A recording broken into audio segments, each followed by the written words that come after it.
Good evening सभी बहनों को। अभी हम लोग इलाहाबाद रुक गए हैं और जिसका कारण ये है कि माननीय जज महोदय केस को कल भी सुनेंगे और आज जो भी हुआ है संभवतः सबको पता भी चल गया होगा। तो अभी हम लोग इलाहाबाद में क्या होगा क्या नहीं होगा ये कल 2 बजे के बाद की जो सुनवाई होगी उसके बाद ही पता चलेगा। मुख्य सेविका भर्ती में बार बार कुछ ना कुछ होता रहा है, तो इसीलिए बहुत ज़्यादा विश्वास के साथ कुछ भी कहा नहीं जा सकता है। लेकिन आज जो भी हुआ वो बहुत ज़्यादा सकारात्मक है, क्योंकि पहली बार ऐसा हुआ है कि सभी लोग मौजूद थे और इस पक्ष में थे कि इस केस को सुना जाए और सुना भी गया।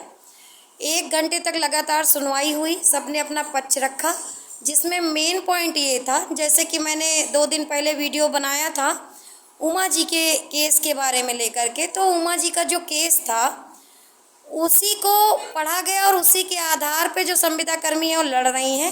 हालांकि जज महोदय ने बोला कि आपका कोई ग्राउंड बनता नहीं है, आपका कोई राइट बनता नहीं है। लेकिन एक बात जो मैंने खुद बताई थी, आपको बताई थी कि 19 साल इन लोगों ने सेवाएं दी हैं।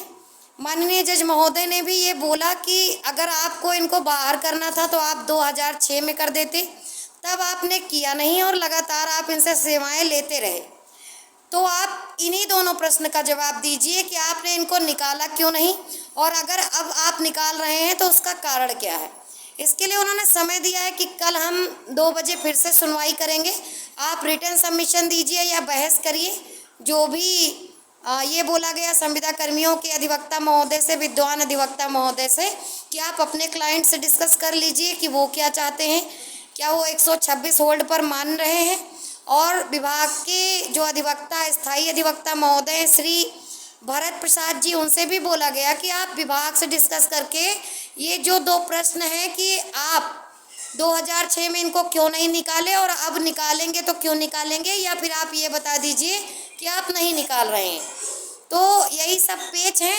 ज़्यादा जानकारी मुझे नहीं है क्योंकि मैं अधिवक्ता नहीं हूँ, पर जो मैंने देखा उसका मैं निष्कर्ष बता रही हूँ। बाकी 1 घंटे की सुनवाई में मैं आपको क्या क्या बताऊँ।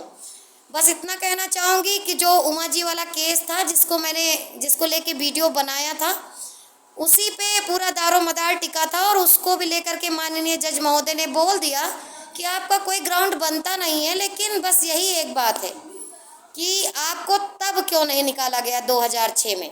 इतनी ही सूचना थी, इससे ज़्यादा क्या ही सूचना दें, क्योंकि जब तक स्टे हट नहीं जाता है तो किसी सूचना का कोई मतलब बनता नहीं है।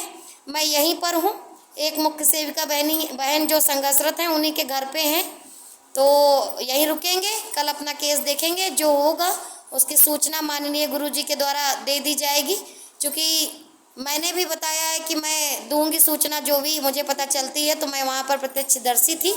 मुझे जो लगा कि ये पॉइंट आपको बताने चाहिए तो मैंने आपको बता दिए।